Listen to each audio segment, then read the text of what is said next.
जिस बंजर भूमि से किसी भी आमदनी की कोई आस नहीं थी, उसी बंजर भूमि को रिटायर्ड इंजीनियर ने सूर्य की किरणों से निकलने वाली तपिश से ऐसा तपा डाला है कि अब वहां नोटों की हरियाली छाई हुई है। आमदनी की नई इबारत लिखने वाले इस शख्स का नाम है कुशाल ठाकुर। मंडी के रहने वाले कुशाल ठाकुर विद्युत विभाग से बतौर चीफ इंजीनियर रिटायर हुए हैं। रिटायरमेंट के बाद कुशाल ठाकुर ने इसी क्षेत्र में कुछ नया करने की सोची। ऐसे में उनकी नज़र शहर के साथ लगते कीपड़ गांव में अपनी उस बंजर जमीन पर पड़ी जिसका कोई उपयोग नहीं हो रहा था। कुशाल ने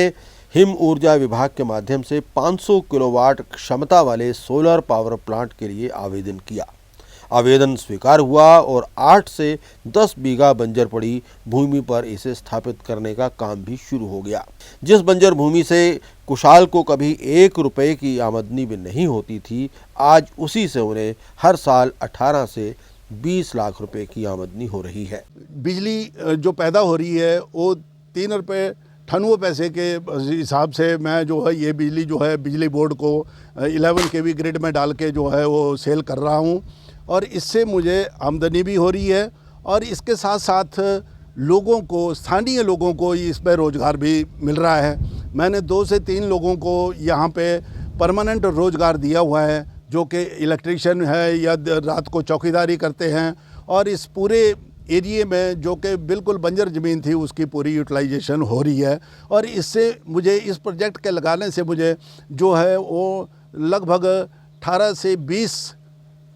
लाख की जो पर ईयर जो है वो इसमें मेरी बिलिंग हो रही है और आय हो रही है। हिमाचल सरकार की ओर से तो अब इस पे सुखविंदर सिंह सुक्खू की सरकार जो हिमाचल में कांग्रेस सरकार आई है, ये अब सोलर पावर प्रोजेक्ट को और ज़्यादा महत्व दे रहे हैं क्योंकि इसमें 100 मेगावाट के इन्होंने प्रोजेक्ट के लिए अब ऐलान किया है कि ये स्थानीय लोगों को जिनकी अपनी ज़मीन है और खाली पड़ी हुई है उसमें लगाने का इन्होंने प्रावधान किया हुआ है और इससे जो है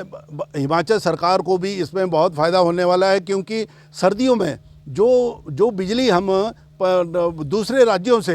थर्मल की खरीदते थे उसमें वो 800 करोड़ के करीब लगभग मुख्यमंत्री जी ने कहा अभी अपने भाषण में भी, बजट भाषण में भी 800 करोड़ रुपए लगभग वो जो है इस बिजली की खरीदने के लिए व्यय करते थे, वो हमें सीधा इसमें फ़ायदा होने वाला है हिमाचल सरकार को भी। तो मैं बहुत धन्यवादी हूँ सुखविंदर सिंह सुक्खू जी का कि उन्होंने इसमें पहल की है और ये सोलर पावर एनर्जी को जो है बढ़ावा दे रहे हैं जिससे हमारा पर्यावरण में भी बचेगा और हिमाचल को भी इसमें फ़ायदा होगा और साथ साथ इसके रोज़गार भी स्थानीय लोगों को मिलेगा। कुशाल ठाकुर बताते हैं कि भूमि के बंजर रहने के कारण जंगली जानवरों का आतंक भी था क्योंकि जंगली जानवर फसल को पूरी तरह से नष्ट कर देते थे। खाली जमीन उनके लिए एक चिंता का विषय बनी हुई थी, लेकिन आज इसी बंजर भूमि से 4 और लोगों को रोजगार मिल रहा है। उन्होंने लोगों से आह्वान किया है कि वो इस क्षेत्र में आगे बढ़ सकते हैं और आगे बढ़ें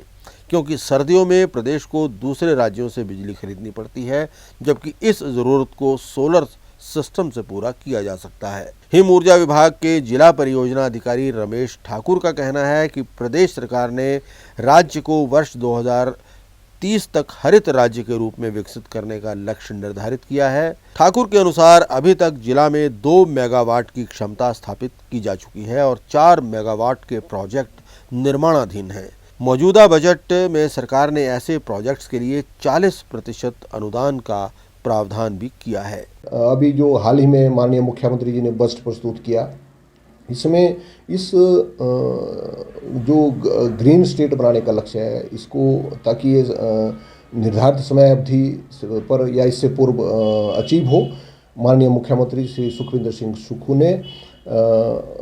इन एंटरप्रेन्योर्स को 40% उपदान की घोषणा की है और इससे और आकर्षण बढ़ेगा और ये प्रोजेक्ट जो सरकार का जो लक्ष्य है, मैं समझता हूँ समयबद्ध तरीके से ये लक्ष्य हासिल होगा और इस दिशा में लोग गहरी रुचि दिखा रहे हैं। हमें पूर्ण उम्मीद है, मैं पूर्ण आशा रखता हूँ कि जैसे लोगों की रुचि को देखा जा रहा है, हम जो प्रदेश सरकार का लक्ष्य है उसको समयबद्ध तरीके से हासिल करने में हम कामयाब होंगे, ऐसा मैं विश्वास रखता हूँ।